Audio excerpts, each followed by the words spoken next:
హల్లెలూయా. ప్రార్థన చేసుకుందాం. సర్వోన్నతుడా, సర్వశక్తిమంతుడా, పరిశుద్ధ ఆత్మదేవా, నీకు వందనాలు స్తోత్రాలైనా జీవితుడా దేవా. అవునైనా యెహోవా రబ్బా యేసురాజా నీకు వందనాలు ప్రభువా. అవునైనా నా ప్రభువా, ఈ యొక్క సమయంలో నా ప్రభువా ఈ యొక్క సన్నిధిలో ఉంటున్నాం నైనా. నా ప్రభువా నీ పక్షా నిలబడి ఉన్నాను కనుక మీరు మాట్లాడవచ్చు. మేము కాదునైనా మీరే మాట్లాడి సహాయం చేయమని నజరేయుడైన యేసు నామములో ప్రార్థించుచున్నాం తండ్రి. ఆమేన్ ఆమేన్. తండ్రి కుమార పరిశుద్ధాత్మ దేవుని మహిమకరం గాక. దేవుని యొక్క నామమున మహిమకరం గాక. హల్లెలూయా హల్లెలూయా. దేవుని కుమార కుమార్తె పరిశుద్ధాత్మ దేవుడు ఈరోజు మనతో మాట్లాడడానికి ఎంతగానో నిశ్చయముగా సిద్ధంగా ఉన్నాడు. హల్లెలూయా హల్లెలూయా. పోయిన వారము ఏమని పరిశుద్ధాత్మ దేవుడు మాట్లాడు? ఆత్మసారమైన లోకము కదా, లోకానుసారమైన లోకం కోసమై పరిశుద్ధాత్మ దేవుడు మాట్లాడున్నాడు. ఈరోజు ఆత్మ విషయములై, ఈరోజు ఆత్మ విషయమై దీనులైన వారు ధన్యుడు, వారు పరలోక రాజ్యము వారిదే అంటున్నాడు. హల్లెలూయా హల్లెలూయా. కనుక లోకానుసారమైన జీవితంలో ఉన్న వారి యొక్క జీవితాలు ఈ లోకములే తుప్పుపట్టిపోతాయి, కానీ పరలోక రాజ్యంకి చేరవని పరిశుద్ధాత్మ దేవుడు నిశ్చయముగా చెప్తున్నాడు. హల్లెలూయా. ఆ నిశ్చయముగా చెప్తున్న మాట ఏదో తెలుసా?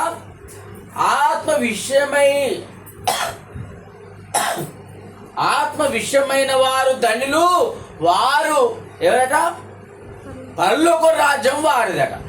ఆత్మ విషయమైన ఆత్మానుసారంగా జీవితము అనగా దేవుడి యొక్క వాక్యము, పరిశుద్ధాత్మ దేవుడు ఏదైతే మాట్లాడుతున్నాడో దాన్ని అనుసరించి నడుస్తూ ఉన్నప్పుడు పరిశుద్ధాత్మ దేవుడు నా కుమారుడా ఎప్పుడైతే పిలుపును విడుదల చేస్తుంటారో ఆ పిలుపు ఎవరైతే వింటూ ఉంటారో వారట పరలోక రాజ్యం అట వారిదే అంటున్నాడు. హల్లెలూయా.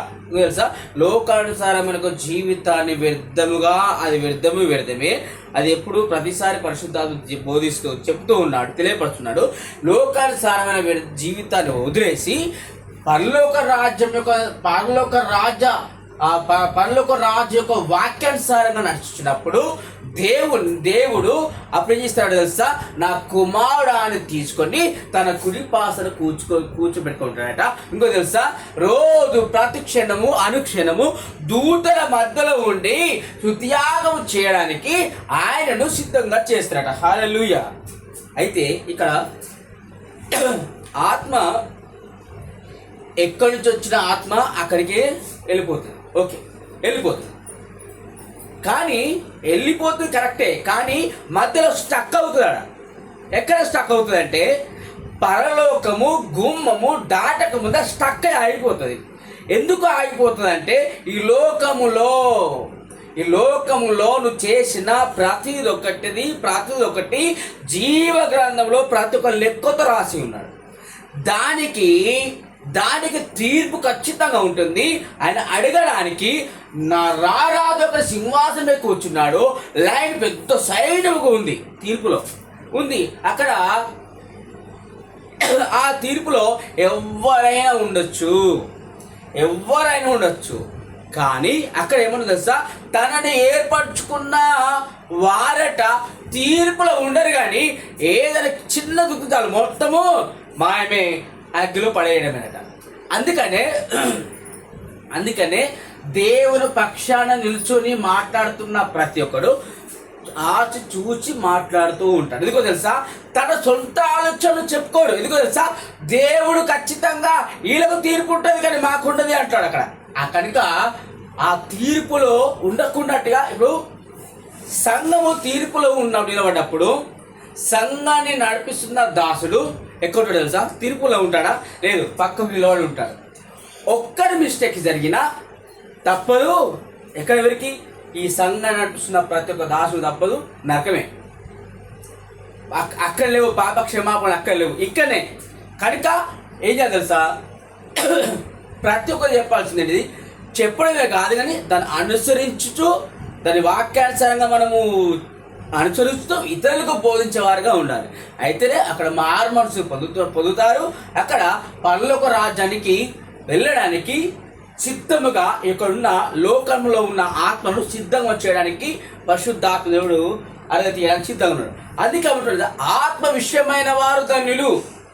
పరిశుద్ధాత్మ దేవుడు నీలో పంపించిన ఆత్మను దాన్ని జాగ్రత్తగా కాపాడుతూ అనుక్షణం ప్రతిక్షణము అంతరంలో సుత్యాగం జరిగినప్పుడు ఆ పరలోక రాజ్యానికి స్వరం నీ స్వరం వినబడాలి. ఫస్ట్ మెయిన్ నీ స్వరం వినబడాలంటే నీలో ఉన్న లోకానుసారమైన జీవితాన్ని తీసుకుపోయి పాతి పెట్టబడాలి. ఫస్ట్ పాతి పెట్టబడిన తర్వాత అప్పుడు నీవు మొరపెట్టిన స్వరము పరలోక రాజ్యానికి వెళ్ళి అక్కడ సింహాసనమై కూర్చున్న నా యేసయ్యకు వినబడినప్పుడు ఆయన యేసయ్య ఏం తెలుసా, తండ్రి దగ్గరికి వెళ్ళి నా బిడ్డలు బతిములాడుతున్నారయ్యా, ఒక్కసారి కనికరించాం. అక్కడ మళ్ళా బతులు డైరెక్ట్ యెహోవా దేవునికి దగ్గర తండ్రి దగ్గర నుంచి పర్మిషన్ డైరెక్ట్ మనకు రావడానికి అస్సలేదు. మధ్యవర్తిగా అక్కడ నా యేసయ్య ఉన్నాడు.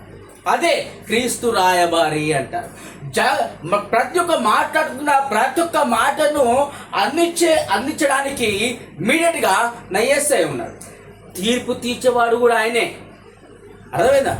తీర్పులో నెక్కకపోతే డైరెక్ట్ దూతలకు ఆజ్ఞాపించేసి నరకంలో పడేయమని ఆయనే చెప్తారట. అందుకని లోకములో ఉన్నప్పుడు ఈ లోకము నాది అని అనుకోవడము మూర్ఖత్వము, లోకములో మిద్దలు వేడలు మూర్ఖత్వము, లోకములో ఈ సంపద అంతయు మూర్ఖత్వము. ఇదంతా పోయేటప్పుడు ఏది తీసుకుపోలేము. కానీ ఏది తెలుసా, ఏమి తీసుకోపోలేవు. దేవుని నుంచి వచ్చిన ఆత్మ దేవుని దగ్గర తీర్పులు నిలబడుతుందట. ఈ మనలో ఉన్న ఆత్మ బయటికి వెళ్ళిన తర్వాత ఇది కట్టెనే, ఇది మన్నే కలిపే శరీరమే కనుక దీని అలంకరణ అవసరం లేదు. ఎంత పెట్టినా ఎన్ని చేసినా ఎన్ని అలంకరణలు చేసినా నీ శరీరము దేవుని మయపరచదు, నీ యొక్క అందము దేవుని మయపరచదు, నీ యొక్క అలంకరణ దేవుని మయపరచదు. కానీ మయపరచదు తెలుసా, నీలో యెహోవా దేవుడు పెట్టిన ఆత్మ బిందువే దేవుని మయపరుస్తుంది. హల్లెలూయా. అందుకనే చిన్న ఒకటి చెప్తాను. ప్రార్థన చేసినప్పుడట గోటు నుంచి కూడా కడుక్కోవాలట. గోరు నుంచి అర్థందా? ప్రార్థన చేసినప్పుడు గోటు నుంచి కూడా కడుక్కోవాలి. ప్రార్థన చేసినప్పుడు ఫస్ట్ ప్రార్థన చేయాలంటే ఫస్ట్ మనలో ఉన్న అవయవాన్ని శుద్ధిగా చేసుకోవాలను. శుద్ధిగా అనగా ఏం చేస్తా, గోటిలో ఉన్న నలుసును కూడా కడగాలి. కంటిలో దూలంగా ఉడుస్తున్నావా దాన్ని కూడా కలవట. చెవులో ఉడుస్తున్నావా దాన్ని కూడా నీట్గా చేయాలి. కాలు గోడు కూడా నీట్గా కడగాలట. అయితేనే దేవుని యొక్క సన్నిధిలో అది పరిశుద్ధత అని పిలవడానికి అది అనుకూలం అనే యొక్క పరిశుద్ధాత్మ దేవుడు అప్పుడట నా కుమారుడు అనిపిస్తాడట. చూడండి, ఇప్పుడు నమాజ్ చేసేటప్పుడు ఏం చేస్తారు? ఎందుకంటే అందులో ఉంది ఓకే, కానీ మనము పాటించలేకపోవడం వల్ల దేవుడికి దూరంగా అయిపోతున్నాం అనే యొక్క పరిశుద్ధ ఆత్మదేవుడు ఎప్పుడో ఖచ్చితంగా హెచ్చరించడానికి సిద్ధంగా ఉన్నాడు. కనుక ఆత్మ విషయమైన వారు దీనులమైన వారు ధన్యులు అంటున్నాడు. ఆత్మ చేత బలపరిచి ఆయన ఒక వాక్యానుసారంగా నడిచినప్పుడు దేవుని యొక్క సంకల్పం ఎలా అయితే ఉందో దాని చిత్తంగా నెరవేయడానికి ఆయన సిద్ధంగా ఉన్నాడు. కీర్తన 1:1 1వ అధ్యాయం 1వ వచనం, దుష్టుల ఆలోచనలో నడవక పాపుల మార్గమున నిలవక అపహాసకులు కూర్చున్న చోటన కూర్చుండక. ఇక్కడ నీలో ఆత్మను పరిశుద్ధత ఉంచాలంటే, నీలో ఆత్మను దేవుడి సన్నిధికి వెళ్ళాలంటే ఏం చేస్తా, దుష్టాత్మకి నువ్వు జోలికి వెళ్ళకూడదు అని చెప్తున్నాడు అక్కడ. అవునక్క, 10 మందిలో కూర్చున్న కాడికి వెళ్ళి వాళ్ళ ఆలోచనలే, వాళ్ళ తలంపులే, వాళ్ళు ఏం చేయాలనుకున్నావు అదే క్రియలు. లోకానుసారంగా జీవితము ఖచ్చితంగా ఆ లోకానుసారమైన జీవితం ఖచ్చితంగా ప్రతి ఒక్క మానవుడికి కుమరించబడుతుంది. అందుకనే అంటున్నా తెలుసా, దుష్ట ఆలోచనకండి, గుంపులో ఉన్న దగ్గరికి వెళ్ళండి. యెహోవా దీవారాత్రం ధ్యానించాడు అని చెప్తున్నాడు. యెహోవా దీవారాత్రం ధ్యానించినప్పుడు నీలో ఉన్న ఆత్మ శుద్ధిగా కలిగి ఉంచి ఏదైనాను దురాత్మ శీకరక శక్తులైనను నీ మీద ఆడకున్నట్టు పరలోక రాజ్యం అగ్నిస్తంభము నీ తలపైన కుమ్మరించేసి అని కాచి కాపాడదని పరిశుద్ధాత్మ తెలియపరుస్తున్నాడు. ఆదికాండము 5:24.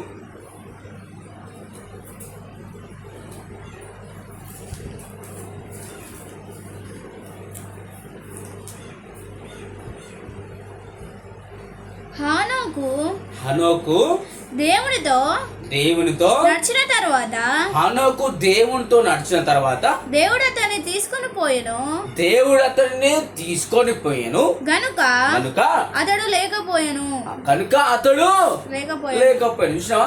హనోకు దేవుడితో నడిచాడు హనోకు దేవుడితో నడిచాడు కనుక దేవుడు హనోకును తీసుకెళ్ళాడు. అవును కదా? ఈ యొక్క జీవితంలో లోకానుసారమైన ఒక జీవితం ఉన్నప్పుడు లోకంలో ఉంటావు తప్ప నువ్వు పరలోక రాజ్యానికి నువ్వు ఆసక్తే కాదు.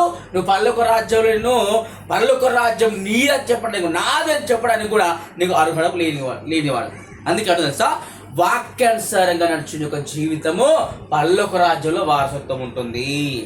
అందుకనే పరలోక రాజ్యంలో వారసత్వం ఉంది. అందుకే ఆత్మ విషయమైన వారు ధన్యులు, వారే పరలోక రాజ్యం అని పరిశుద్ధాత్మతో తెలియపరుస్తున్నాడు. హనోకు దేవుడితో నడిచగా దేవుడే హనోకును తీసుకెళ్ళాడు. అవును కదా? ఒకవేళ నీవు కూడా అపవాదం చేత నడిస్తే అపవాదం తీసుకెళ్తుంది అంతే. ఏదైతే విత్తుతుంటావో దాన్నే కోస్తాం కనుక.